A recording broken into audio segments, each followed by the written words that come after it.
गुरु प्यारे साथ संगत जी, बड़े प्यार से कहना जी, धन निरंकार जी। साथ संगत जी, दासी आप सबों के बीच एक और विचार लेकर आइए साथ संगत जी। आशा है प्रवान करेंगे जी। साथ संगत जी, बड़े प्यार से कहना जी, धन निरंकार जी। साथ संगत जी, बहुत समय पहले की बात है। गेहूं पीसने वाला एक चक्की का मालिक साथ संगत जी अब अपने बुरे दिनों के कारण बड़ी ही गरीबी में जिंदगी बिता रहा था साथ संगत, क्योंकि साथ संगत जी अब उसकी चक्की पर कोई गेहूं पिसाने नहीं आता था साथ संगत। गरीबी के कारण वह अपनी पत्नी और बच्चे के लिए 2 वक्त की रोटी भी नहीं जुटा पाता था साथ संगत जी। साथ संगत जी, आटे के चक्की के पीछे एक सेब का पेड़ था, उसके साथ ही उसका टूटा फूटा घर भी था साथ संगत जी। साथ संगत, अपने 2 वक्त की रोटी के लिए उसे जंगल में जाकर लकड़ी काटना पड़ता साथ संगत जी। इन्हीं लकड़ियों को बेचने के बाद जो पैसा मिलता उससे ही वो अपना घर चलाता साथ संगत जी। अपनी जिंदगी से बहुत दुखी होकर एक जंगल में लकड़ियां काटने लगा था साथ संगत। साथ संगत, वह लकड़ियां काटने गया तो वहां पर साथ संगत जी उसे एक बूढ़ा आदमी मिला। साथ संगत, वह बूढ़ा आदमी उस चक्की के मालिक के पास आया और उससे बोला, तुम अपनी गरीबी से इतना क्यों दुखी हो? मैं तुम्हें अमीर बना सकता हूँ अगर तुम मुझे एक चीज़ देने का वादा करो तो। साथ संगत, जो मैं तुमसे मांगू? चक्की के मालिक ने सोचा, मेरे पास इस बूढ़े को देने के लिए क्या कुछ भी है?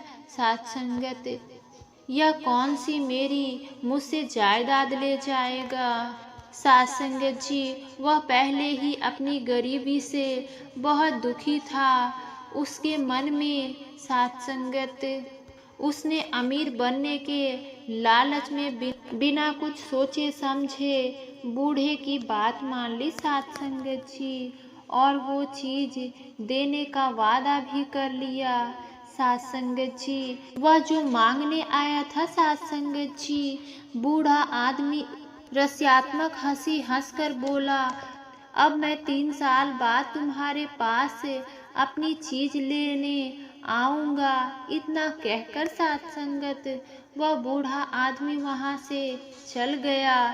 साथ संगत जी, जब लकड़ियां काटकर चक्की का मालिक अपने घर पहुंचा तो उसकी पत्नी दौड़कर के पास आई और बोली, तुम मुझे सच सच बताओ कि यह घर के अनाज, इतना सारा धन कहाँ से आया?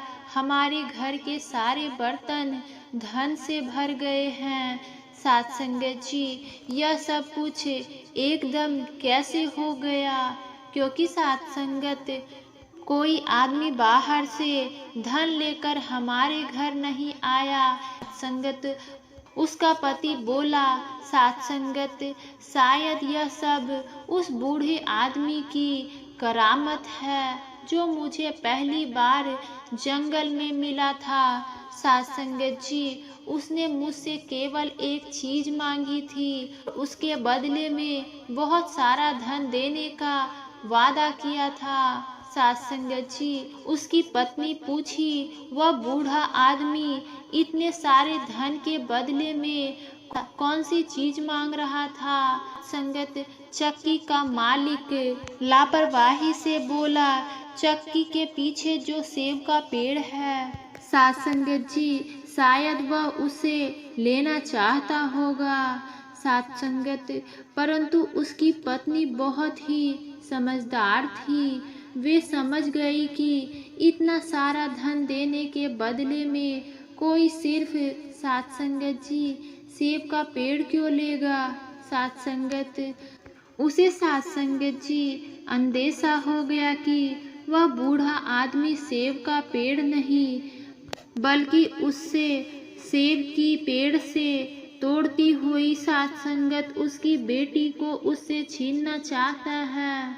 असल में उसका अंदेशा बिल्कुल सही था सात संगत जी। वह बूढ़ा आदमी एक शैतान जादूगर था सात संगत, जो उसे लड़के के बेटी का नाम सात संगत सुनैना था।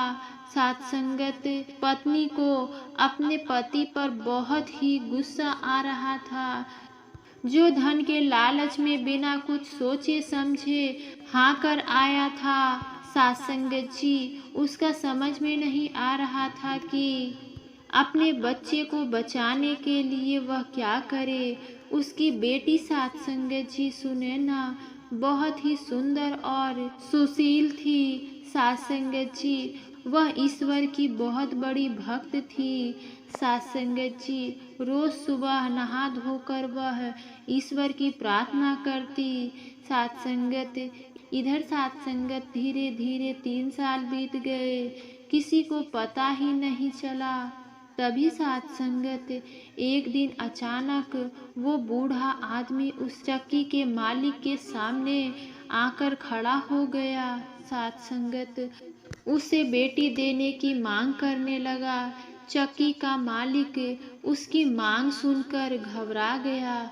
सात संगत उसने तो सपने में भी नहीं सोचा था कि वह बूढ़ा इन पैसों के बदले में उसकी बेटी की मांग करेगा। जब वह अपनी बेटी को बुलाने पहुंचा तो सात संगत वो ईश्वर की पूजा कर रही थी। अपनी बेटी से बिना कुछ कहे वह शैतान बूढ़े के पास आकर बोला, मेरी बेटी अभी पूजा कर रही है, तुम कल आकर उसे ले जाना। सात संगत बूढ़ा सात संगत जी बिना कुछ जवाब दिए वहां से चल गया। अगले दिन सुबह वह बूढ़ा फिर से वहां आ पहुंचा। सात संगत आज भी लड़की पूजा में व्यस्त थी। अब तो बूढ़े को चक्की के मालिक पर बहुत ही गुस्सा आया। वो बोला कि मुझे तुम्हारी बेटी ही चाहिए, क्योंकि सात संगत चक्की का मालिक घबरा गया और वो बोला, सात संगत बाबा आप कैसी बातें कर रहे हैं, मैं कैसे अपनी बेटी को आपको सौंप दूं। बूढ़े ने कहा, ठीक है, अगर तू मेरे कहे अनुसार नहीं करेगा तो मैं तेरे गर्दन मोड़ दूंगा और तुझे अपने साथ ले जाऊंगा। बूढ़े की यह बात सुनकर चक्की का मालिक बहुत ही डर गया सात संगत जी, क्योंकि वह मरना नहीं चाहता था। वह घबराकर अपनी बेटी के पास पहुंचा। उसने अपनी बेटी से सात संगत बेटी को सारी बात सुना दी और फिर बोला, बेटी मैं यह सब करना तो नहीं चाहता, परंतु मैं उसके वादा कर चुका था। सात संगत जी अब मेरे हाथ में कुछ भी नहीं है। सात संगत जी सुनैना ने अपने पिता को तसल्ली देते हुए कहा कि पिताजी यह सब ईश्वर की इच्छा है, जो उसे मंजूर होगा वही होगा। चक्की का मालिक सात संगत अपने इस पाप के लिए बहुत ही दुखी था। सात संगत जी उसे शैतानी जादूगर से छुटकारा भी नहीं हो रहा था। सात संगत जी सात संगत क्योंकि उसने बिना सोचे समझे पैसों के लालच में उसकी मांग स्वीकार कर ली थी।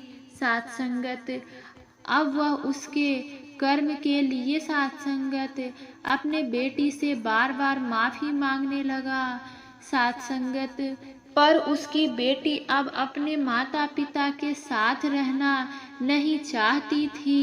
सात संगत चक्की के मालिक ने एक बार फिर उस बूढ़े को सात संगत कहकर टाल दिया कि सात संगत कल आकर मेरी बेटी को ले जाना। वो बूढ़ा सात संगत उस समय तो वहां से चला गया। फिर सात संगत सुनैना अब अपने माता पिता के साथ नहीं रहना चाहती थी।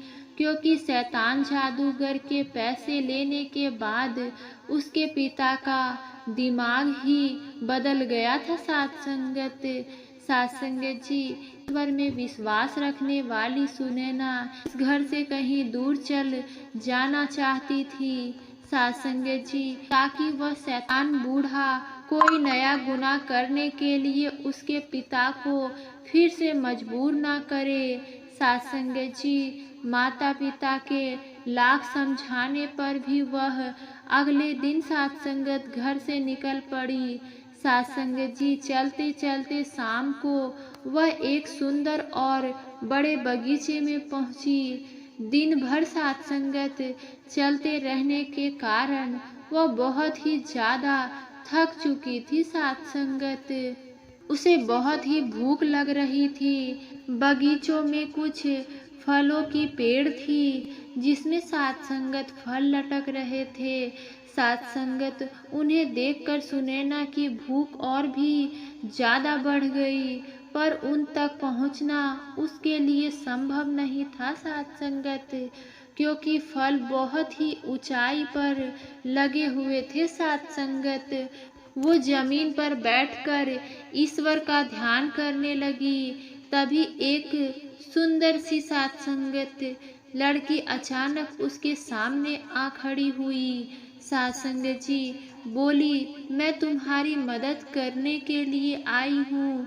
तुम्हें भूख लगी है? अगर तुम सामने वाले पेड़ के पके हुए फल खाकर अपनी भूख मिटाना चाहती हो तो मैं अभी तुम्हारे लिए पके फल तोड़कर लेकर आती हूँ। साथ संगत जी इतना कहकर वह सुंदर सी लड़की 3-4 फल तोड़कर लाई साथ संगत और अपने हाथों से उसे खिलाने लगी। उसे साथ संगत आग का माली ये सब कुछ देख रहा था। साथ संगत जी डर के मारे वह बिल्कुल चुप था। उसे लगा कि जरूर यहाँ कोई भूत है जो बगान में घुस गया है। साथ संगत जी लड़की की भूख जब शांत हुई तो साथ संगत जी उसने उसी देवी को हृदय से धन्यवाद किया। वहां से उठकर झाड़ियों में छिपकर सोने के लिए साथ संगत चली गई। साथ संगत जी अगले ही दिन जब एक सुंदर सा राजकुमार था साथ संगत उसी माली के पास पहुंचा तो माली ने उसे वहां अनहोनी घटना सुनाई, पर राजकुमार को उस पर विश्वास नहीं हुआ, क्योंकि आज तक उसे बाग में कोई भी भूत प्रेत नहीं आया था। साथ संगत उसे लगा कि उसके माली ने साथ संगत जरूर ही कोई सपना देखा होगा, पर माली अपने बात पर डटा रहा। साथ संगत जी ने अपने दोनों आंखों से कुछ जो देखा था। राजकुमार बोला, ठीक है, आज रात में मैं भी तुम्हारे साथ इस बगीचे में छिप कर देखूंगा सचमुच कोई भूत है या भी नहीं। सारे दिन चुपचाप साथ संगत सुनैना झाड़ियों में छुपकर बैठी रही। जैसे ही थोड़ा अंधेरा होने लगा तो साथ संगत झाड़ियों से निकलकर फलों के लिए पेड़ के पास पहुंची। साथ संगत और ईश्वर से प्रार्थना करने लगी। साथ संगत ईश्वर ने उसकी प्रार्थना सुन ली और साथ संगत कल वही सुंदर सी लड़की 3-4 फल को लेकर उसके पास पहुंची थी। साथ संगत उसे अपने हाथों से खिलाने लगा। जैसे ही फल खत्म हुआ वह राजकुमार जो मालिक के साथ बड़े से पेड़ के पीछे छुपा हुआ था साथ संगत झट से बाहर आया और बोला, तुम लोग कौन हो? तुम लोग इस दुनिया के लोग हो या किसी और दुनिया के? सुनैना साथ संगत जी उसे अजनबी को देखकर डर गई और साथ संगत जी गिड़गिड़ाते हुए बोली, साथ संगत, मैं इस दुनिया में एक अभागी लड़की हूँ। आज ईश्वर के अलावा सभी ने मुझे इस संसार में अकेला छोड़ दिया है। साथ संगत जी, राजकुमार उस लड़की के नजदीक पहुंचा और दूसरी सी जो देवी लड़की थी साथ संगत, वो वहां पर नहीं थी साथ संगत, केवल सुनैना ही वहां पर बैठी हुई थी। राजकुमार ने देखा कि सुनैना बहुत ही सुंदर थी। साथ संगत, राजकुमार को उस पर दया आ गई। साथ संगत, वो उसे अपने साथ राजमहल ले गया, उसे अपनी माता से मिलवाया। साथ संगत जी, माता के कहने पर राजकुमार ने सुनैना से विवाह कर लिया। ईश्वर पर अटूट विश्वास रखने वाली सुनैना जीवन में फिर से खुशियाँ आ गई। साथ संगत जी, कुछ दिनों बाद राजकुमार को एक यात्रा के लिए दूसरे देश जाना पड़ा। साथ संगत, वो अपनी पत्नी को साथ संगत माँ की देखभाल के लिए छोड़कर चला गया।